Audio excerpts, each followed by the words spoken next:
Lo primero a elaborar es la ficha de identificación, en donde obtendremos la mayor cantidad de información personal y, como se ha bien dicho, de su identidad. Después ahondaremos en el padecimiento actual, que es por lo que realmente el paciente llega a consulta, para que le ayudemos a resolver su molestia o aquello que lo incapacita. Es importante seguir un orden. Para ello, y lo más recomendado es establecer el tiempo, el sitio y la causa. En el tiempo es importante saber desde cuándo existe esa molestia o cuándo el paciente se percató de ella, pudiendo ser hiperaguda, aguda, subaguda o crónica. En el sitio es importante ubicarla exactamente el lugar que está siendo afectado. Puede ser nasal medial, temporal externo, superior frontal o inferior geniana. En la causa debemos de tener presente aquello que piense el paciente que pudo ser la causa de que se desencadenara la alteración o enfermedad, ya que esta sí puede ser la causa real. Después de haber realizado el interrogatorio y haber obtenido información acerca de los signos y síntomas, tenemos un diagnóstico presuntivo, el cual corroboraremos o descartaremos con la exploración para llegar a un diagnóstico definitivo.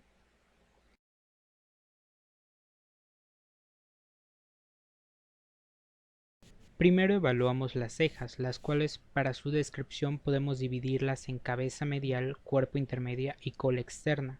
En ella observamos la abundancia pilosa, la línea de implantación y su grosor. Pueden existir padecimientos tales como sífilis, lepra o hipotiroidismo que originen alopecia, sobre todo de la porción externa, la cola. Lo siguiente a evaluar son los párpados, en donde observamos su movilidad e integridad. Es importante observar la fisura palpebral, la cual mide de forma horizontal 30 milímetros y vertical 8 a 10 milímetros. Aquí es importante evaluar si el tamaño de la fisura palpebral es igual en ambos ojos. También es importante si el párpado superior cubre una pequeña porción del polo superior del iris y que el polo inferior esté libre.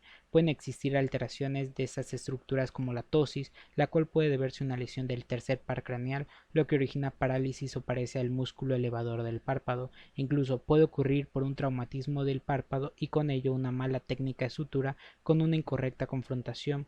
Asimismo, puede observarse una inversión del párpado inferior, lo que se denomina entropión, o bien una eversión del párpado, lo que se denomina ectropión.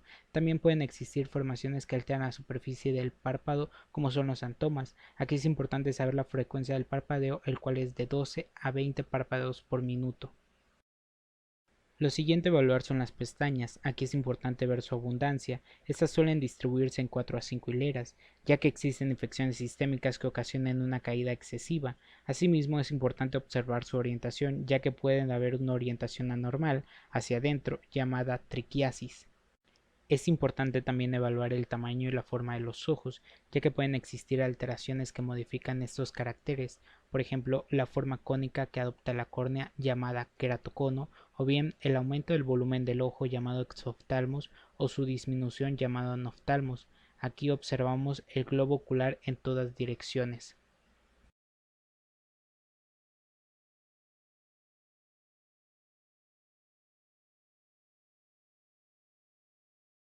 Es importante evaluar tanto la conjuntiva palpebral y vulvar. La conjuntiva palpebral se evalúa en fondo de saco, tanto superior como inferior. Para evaluar la conjuntiva palpebral inferior, se le pide al paciente que mire hacia arriba mientras se hace una tracción del párpado inferior hacia abajo. Para evaluar la conjuntiva palpebral superior, el paciente mantiene los ojos abiertos, se le pide que mire hacia abajo, mientras el explorador toma entre su dedo índice y pulgar las pestañas superiores y la extracción hacia abajo y adelante. Es importante tener en cuenta que se necesita un aplicador el cual hace presión por encima del cartílago tarso y ayuda a la eversión del párpado.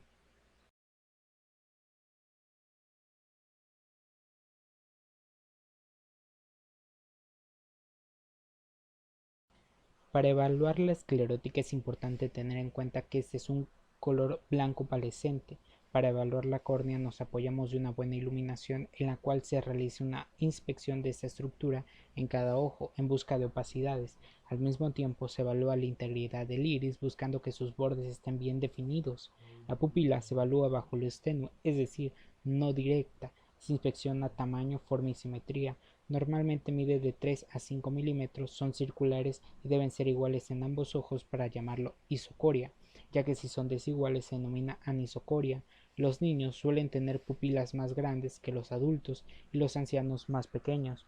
Para valorar el aparato lagrimal se realiza una inspección de las regiones de la glándula lagrimal y el saco lagrimal. Se debe de observar si hay lagrimeo o sequedad excesivo de los ojos. Lo que sigue es la exploración de la agudeza visual y esto se valora de diferentes formas dependiendo la pérdida de la agudeza visual.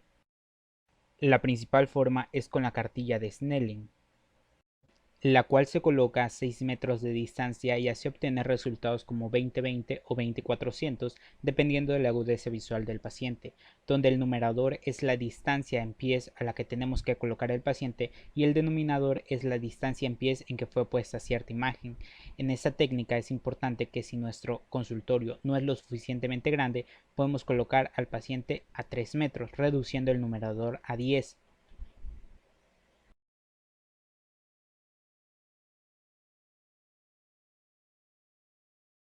También, si nuestro paciente es pediátrico y no sabe identificar las letras, podemos utilizar la cartilla de las letras E en diferentes posiciones, haciendo que el paciente con su mano nos indique hacia qué lado tiene las patitas la letra E. En caso de que el paciente no pueda distinguir la cartilla de Snellen por una agudeza visual disminuida, se puede optar por acercar al paciente para que tenga mejor visión.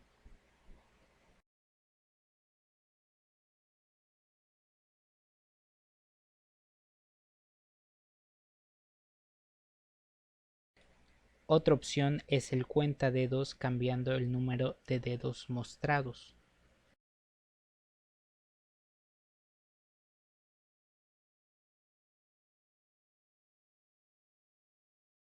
Si el paciente ya no puede contar dedos, pasamos al movimiento de manos, en donde le movemos de arriba hacia abajo y de un lado al otro, preguntándole al paciente si ve el movimiento de nuestra mano y hacia dónde es.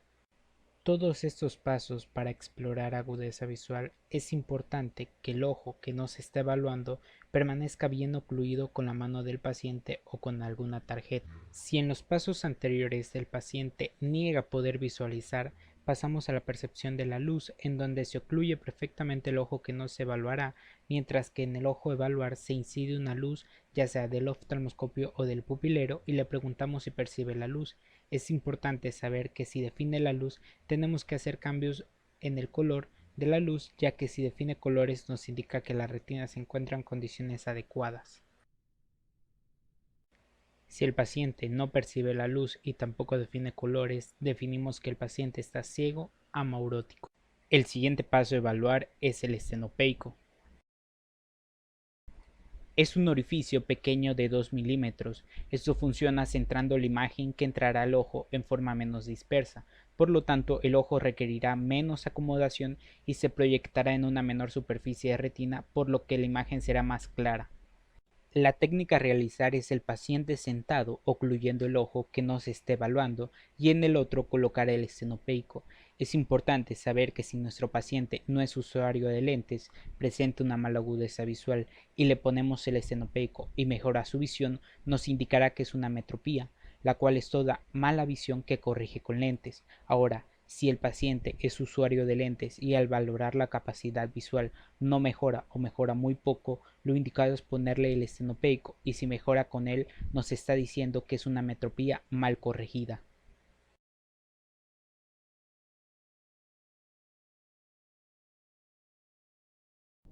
Primero evaluamos el reflejo fotomotor o directo, en el cual estimulamos con la luz del pupilero la respuesta pupilar del ojo evaluado.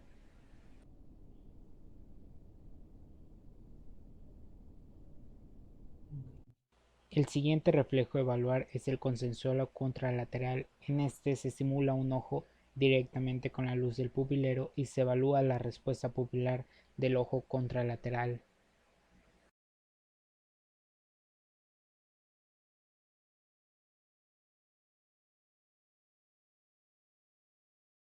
El reflejo de acomodación se valora acercando un objeto y a la vez alejándolo de los ojos. El paciente lo verá y valoraremos la movilidad pupilar.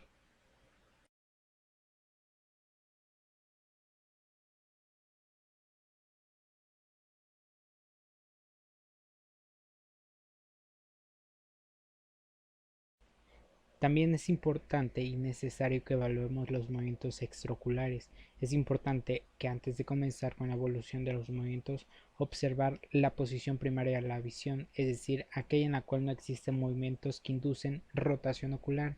Esto para observar si existe desviación del eje de un ojo, lo cual es el estrabismo, que se puede presentar como una mirada hacia adentro, endotropía, o una mirada hacia afuera, exotropía.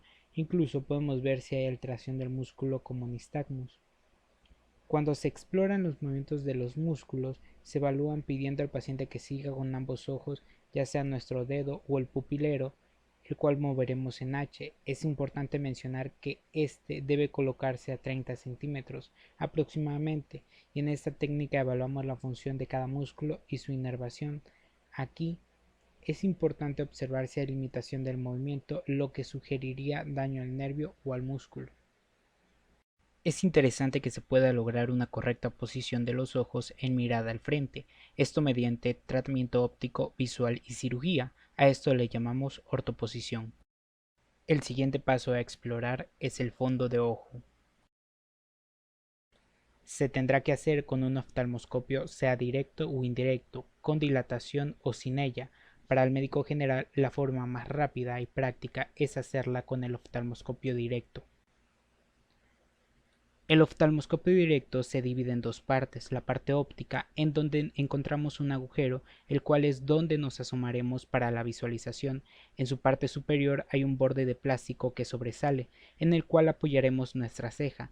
Debajo del agujero de visualización encontramos el indicador de dioptrías, y justo donde queda el dedo índice hay un anillo, el cual se irá dando vueltas y nos presentará los aumentos en dioptrías. Algunos oftalmoscopios ya cuentan con filtros de colores azul cobalto y verde anerita, que se seleccionarán con la ayuda de un anillo que se encuentra al frente. La otra parte es el mango, y es donde se colocan las baterías y de donde se toma el aparato. La técnica de exploración es sujetar con la mano derecha del explorador, ojo derecho del explorador con ojo derecho del paciente, sujetar con la mano izquierda con ojo izquierdo del explorador con ojo izquierdo del paciente. Es importante mencionarle al paciente que puede llegar a ser incómodo porque nos acercaremos mucho. Nos llevamos el oftalmoscopio al rostro, específicamente la parte óptica inclinada lateralmente. El dedo índice y el pulgar se usarán para mover los aumentos, mientras que los dedos restantes se usarán para sujetar el mango del oftalmoscopio.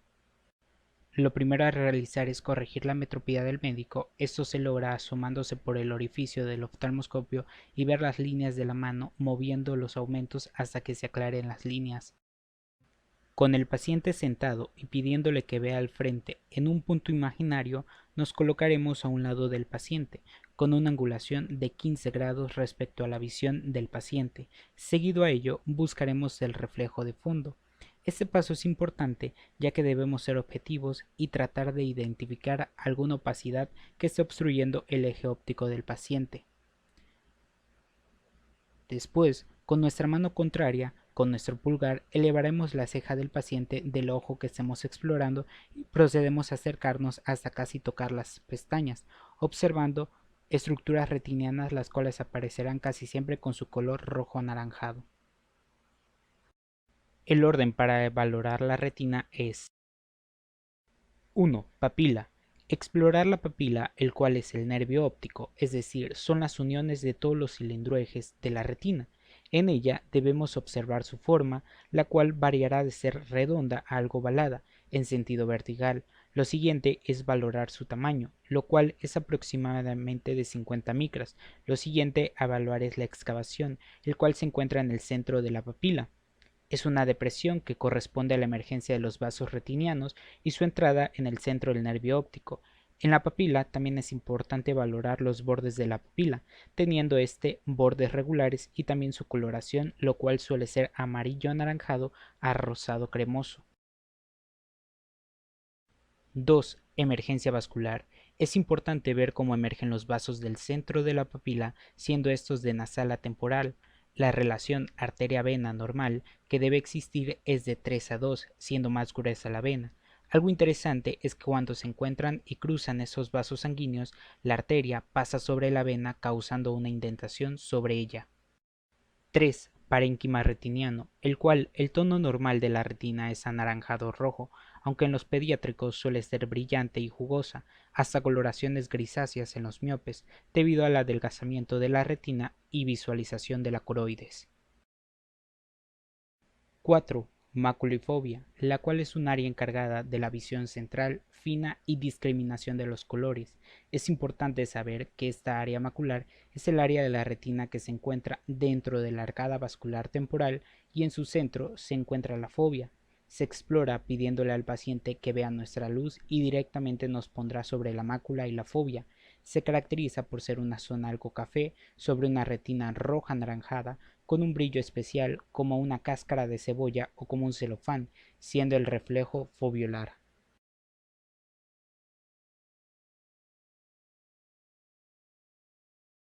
La lámpara de hendidura es un microscopio binocular con una luz brillante.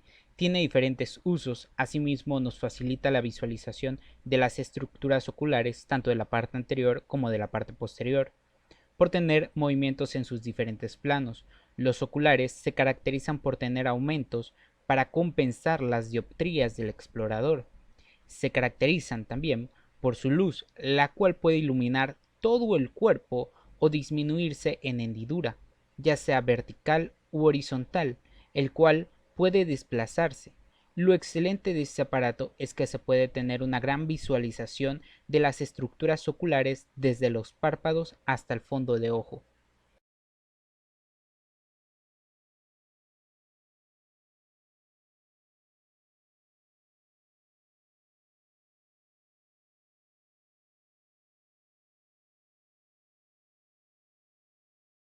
También tiene la función de ir desde 6 a 40 aumentos.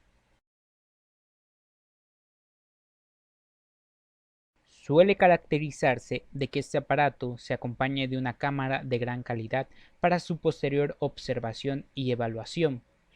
Tiene diferentes filtros para variar la iluminación.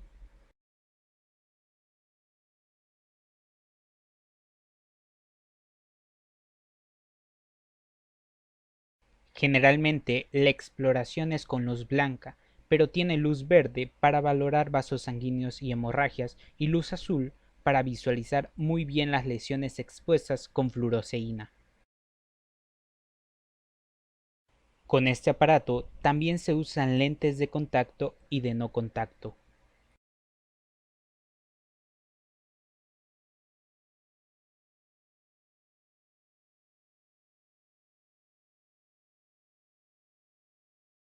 La lente de contacto más usada es la de tres espejos. La parte central nos ayuda a evaluar el polo posterior de la retina y con los espejos laterales tenemos mejor visión de la periferia de la retina. El espejo más pequeño sirve para valorar el ángulo camerular de la cámara anterior, es decir, una gonioscopía. Asimismo, hay lentes de contacto especiales para usarlas en conjunto con el láser. Para ver el fondo de ojos se usan diferentes lentes de no contacto.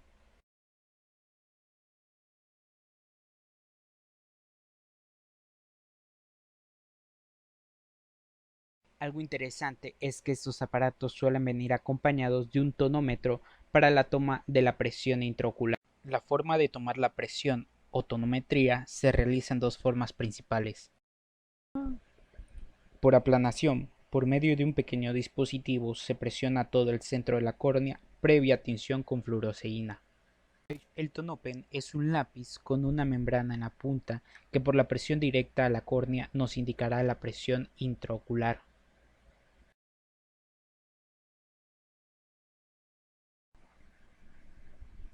Por indentación con el tonómetro de Schütz. Con la indentación de un vástago de su parte interna se presiona solo la parte central de la córnea, dándonos una medida en gramos que se transforma en milímetros de mercurio con una escala que ya existe.